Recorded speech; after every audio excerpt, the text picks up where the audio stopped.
3 days seminar at Tansa Oasis. I am very lucky to be included as one of the participants sa seminar na ito, which is about the content and pedagogical approaches in the new educational setting.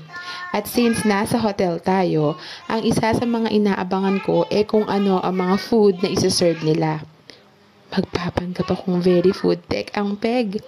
Siyempre, I am teaching cookery class and one of the skills that I must impart sa aking mga learners ay kung paano maging food critic.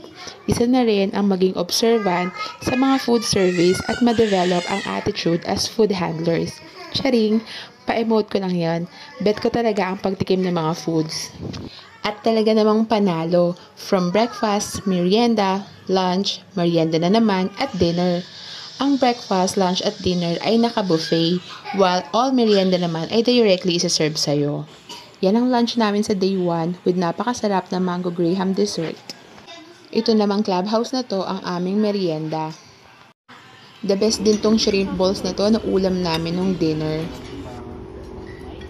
Ito naman ang breakfast namin sa day 2. O diba, panalong panalo, napakasarap. May rice ka na, meron ka pang fruit and vegetable with the merienda na pasta. Nice! Sa dinner naman, eto puro karne na naman with broccoli, my favorite. Kaya talagang enjoy na enjoy ako. Complete meal talaga from appetizer to dessert with maraming beverage din. Magsawa ka ng pumili kung ano ang gusto mo. At magpakabusog ka dahil hanggang 3 days lang to. Hanggang dyan muna. Bye!